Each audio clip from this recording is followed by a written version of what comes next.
Hi guys, you are welcome back to Significant Woman. My name is Edith, and today we are going to talk about how to do effective ministry online. Let's say digital ministry, and do something that is going to point people to Jesus. But I realize that when we talk about digital ministry, it's a little bit complex. It's something that is complex, and many times we do not know what to do. How do I go about it? So whether you are just beginning and stepping into the digital space or you're a seasoned digital minister, this video is for you because we are going to untangle the complexities and then free you to be able to reach your audiences on the devices that they use every day and very quickly and effectively. So let's jump in.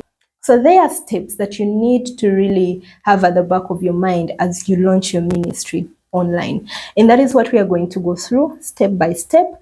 And I want to assure you that if you follow them to the very last point, you are going to have an effective ministry online. So number one, the first thing that you need to do is to set your goal. We all know that for you to get meaningful results, you need to have a clear, smart goal. Why do you want to do ministry online? And that has to be crystal clear to you before it is even clear to other people. Why do you want to do ministry online? You need to be very specific of what do you want to achieve online. Is it to be monetized? Is it to have subscribers and followers? Is it for you to get people to call you to do trainings or get one-on-one people calling you for mentorship? What do you want to achieve? But then also you need to be very honest with yourself of why is it important to you. So be specific about why, the reason as to why you're going online, because it really determines what you're going to be doing online. But then also the other thing is that it has to be measurable. How are you going to know that you have achieved your goal? The other thing is that it must be achievable. Don't lie to yourself and be too ambitious and have faith. That is, I don't know if to call it faith or not, but you need to really look at your resources, look at your time, look at your circumstances right now and set a goal that is realistic and achievable for you, depending on where you are at in life. But also you need to answer what is going to show you that you have succeeded. All these are key metrics, These are things that you're going to be measuring as you look at your journey of your ministry online. So most times, some of us, you get so ambitious, like myself right now. I know that I'm very, very busy at work. Like I'm really busy at work, but I know there are things I can't afford right now. Even if I would want a very amazing background and setup and all that, I know that right now I might really not afford going to a hotel and shooting my videos there or getting someone to record me and edit for me. So I have to work with the resources that I have in the time that I have right now. Even if I would want to post a video every day and be very consistent, I know that that might not be achievable for me because I can't afford like editing a video every day and uploading. No. So I have to put all that into consideration before I set a goal for my ministry online. And then, of course, the other things that it has to be relevant to the whole big picture of your ministry. I believe most of us say that we have a calling. If you're called to do ministry or to reach out to young people, you don't have to have, unless otherwise, but you don't have to have a ministry online where you're reaching women. Let it fit in the bigger picture. Let your ministry online really fit in the bigger picture, of your general calling in life.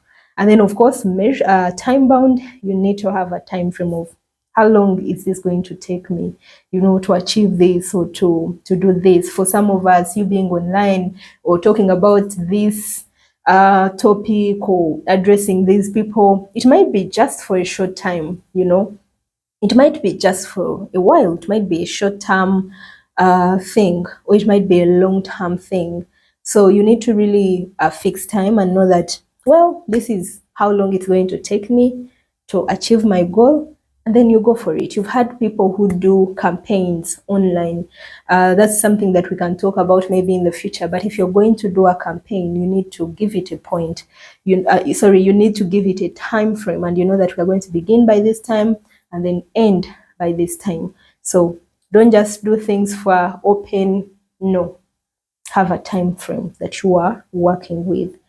So that is what I can share about setting a goal. Make sure that you don't go online without you figuring out what you want to achieve online and why. But then the other thing, after you have set your goal, it is automatically going to lead you to the next step, which is knowing your audience. Who is the person that you want to reach out to online? There are very many audiences online, from children to women to all people of all races to all people of all genders to anyone. Whom do you want to reach out to? Can you define that person? And we're not just talking about you saying, oh, I want to reach out to a woman. No. Which kind of woman do you want to reach out to? Do you want to reach out to a woman like myself, like Edith, who is into Christian, who works with a Christian organization, who is very passionate about helping fulfill the Great Commission, who is single, who is in her 30s, who is an African staying in Uganda in an urban setting, Kampala, who is very passionate about leadership and reaching out to women, who studied and has a master's. Who is that person? What define them? What is their character? What are their ambitions? What are the things, frustrations? What are those things that frustrate them? Talk about all those things, and they are really not about where you just get your pen and sit and you're like, okay, this and that. No, you need to do research. If you want to reach out to young people, go on campus, ask them questions, study them, and come up with a persona that defines the person that you want to reach out to online. And we always say that ministry online that is really effective is audience-centered. You're not looking at yourself, but you are looking at this person, trying to understand them, and you're ministering to them from that point of view. Let me use myself as your persona. If you're looking at someone like me, it is going to determine the kind of things that you're going to talk about, how you're going to appear online, the things that you're going to talk about, even the time that you're going to post your video.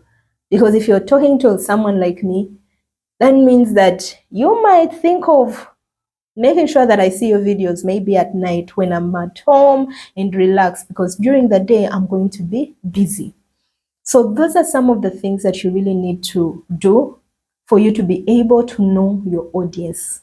Where do they love spending time? What do they do? Which platforms, social media platforms are they on? Whom people do they love talking about? Or listening to? What are things that that motivate them? So you have to really do deep research and study about the person that you want to reach out to, and you're going to be surprised. And of course, now remember, you have set your goal, and you know your audience.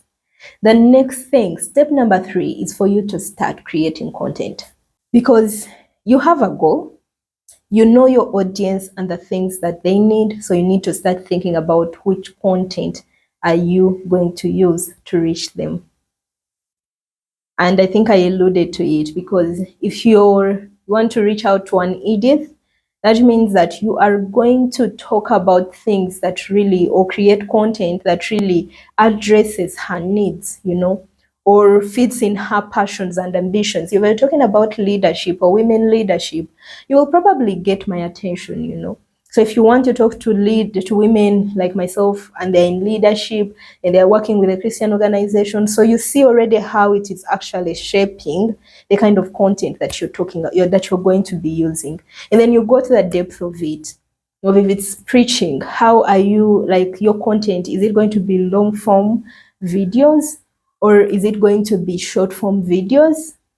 Is it going to be you have to go to those depths. And with content, you can create it yourself. And that's another thing altogether, because you have to really make sure that you look for the things that are going to help you create that content. If it's equipment, if it's a team, you really have to work on all those details if you're to create your own content, depending. Is it going to be video? Is it going to be images? Are you going to write a blog? Are you going to create a website? What are you going to do, really? Yeah, so that means that you have to think through when it comes to you creating content. Or you can use other people's content, of course, with their permission. But remember when I said you need to know your goal. Now, if you want to be monetized, you have to be very careful when it comes to creating content, because there are copyrights to it. And so that's another thing that maybe we can talk about another time. But if you want to be monetized at the end of the day, let's say with YouTube, you have to be very, very careful with the information, with the content that you are using, because sometimes you will create your own content, or even on other social media platforms. There are all these guidelines and community guidelines and rules and restrictions. There are copyrights. You have to be very, very careful so that it doesn't affect your channel. Sometimes it has nothing to do with being monetized. They can ban your channel on any of these social media platforms. So as you create content, make sure that it fits in the guidelines and rules and restrictions of the social media platform that you're going to be using. So guys, now that you know your goal, you have your audience set, you have the kind of content that you're going to create, now you're ready to come up with a social media strategy. And I think I would encourage you to do these things one after the other. Because if you start, let's say, with content, it's going to be in vain if it doesn't fit, or if it is not good, it's not appropriate for your audience. So make sure that you go with me step by step and you do them step by step. So about your social media strategy, one of the things that you really need to figure out is what kind of personality do you want to portray when you are online. It is easier said than done, because sometimes but you need to think about it, of what kind of atmosphere or what kind of feeling do you want people to get when they interact with you online. And that should be consistent. It shouldn't be this and the other, like you start confusing people. So make sure that your personality is defined. If you want to talk and be the loud one, please be loud consistently. If you want to be known as the kind and the soft person, do that. If you want to be like you, and what image, it's like a brand. People can say like the brand, what do you want to be known for? But that you have to figure it out. Now, I might not tell you how. Maybe it has to go to your head, but you really need to think about it of, okay, what do you want people to think? Or how do you want people to feel? What kind of image do you want people to have when they interact with you online? And of course, the social media strategy is not just you choosing it's not just you choosing which social media platform that you are going to go to. It really goes to your long-term plan, your strategic plan that you are going to come up with to reach people on social media. So, and of course, it has to serve your audience. You get what I'm saying? Yeah. Because if you say you want to talk to people about leadership and you want to do long form videos, because many people right now are looking, like if you're thinking of professionals, they prefer long form videos. Sometimes I've seen people say that because they are educative. They are getting something from them instead of them just scrolling through shorts. So those are things that you need to figure out as you come up with your social media strategy. And let it be long term, not just saying, I'm going to post these videos. No, let it be a long term plan that you're going to work with. And of course, you choose which social media platform you're going to use. Are you going to just use YouTube or TikTok or WhatsApp? Choose. But remember, that is where your audience is. Your social media strategy or platform that you're going to choose, it should be appropriate for the audience that you chose. And of course, you also need to think about the next steps that people need to take, or you want people to take after meeting you online. When someone has interacted with your content, what next steps do you want them to take? You know, besides them following and subscribing, what else do you want them to do? Do you want them to move further on their spiritual journey? Do you want them to sign up for a course? Are you inviting them to an experience? What is your goal? What do you want them to do next? And that is going to guide the kind of content also that you're going to be creating or sharing with them. But remember that at the back of your mind, there is a call to action for your audience. And then the other thing that you need to do is come up with a content journey. So what is a content journey? This is about using the right content at the right time to the right people using the right platform. It is about taking your user through a digital journey step by step from one call of action to another. So you're not just posting and that's it. Every video is not an end in itself. You're providing a journey. You're taking people on a journey. So you need to create a journey that in every video or in every post, people are being given a call to action. And even your videos can be, like they can be building on one another. So that when someone watches this video, they are looking forward to the next and they are looking for a next. And every video comes with a higher calling. So create a journey. Let your audience go through a journey, and through that they will actually be growing with you. Of every video is giving them a higher calling, is giving them a higher calling, and before you know it, someone has grown with you. For 5 years, someone looks behind and like, wait, this person actually has contributed a lot towards my development and my transformation. And then lastly, make sure that you pay a lot of attention to social media analytics. Most of the social media platforms, I think, have the analytics section, and you're able to see how God is working through your content. Study every video and draw conclusions from it.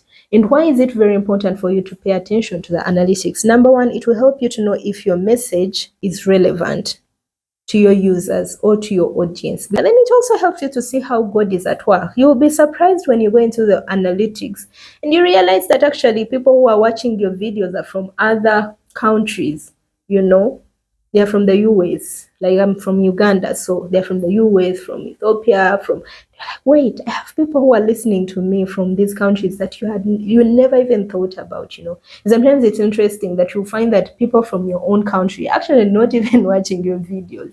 So it really helps you to see how God is at work. But then you look at things like maybe is it probably the age. You realize that, wait, I'm reaching out actually people who maybe are actually out of your audience. Yeah, you want to reach out to people 18 to 30, and you realize that the people that are watching you are 50 and above. So that helps you to make a decision, like make changes so that you reach out mainly to your audiences. And then, of course, it gives a lot of information.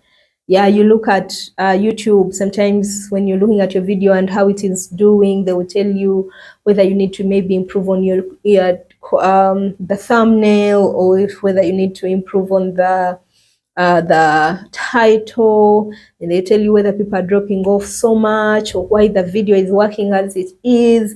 And then they will tell you what other topics your audience is listening to or watching. So there is a lot.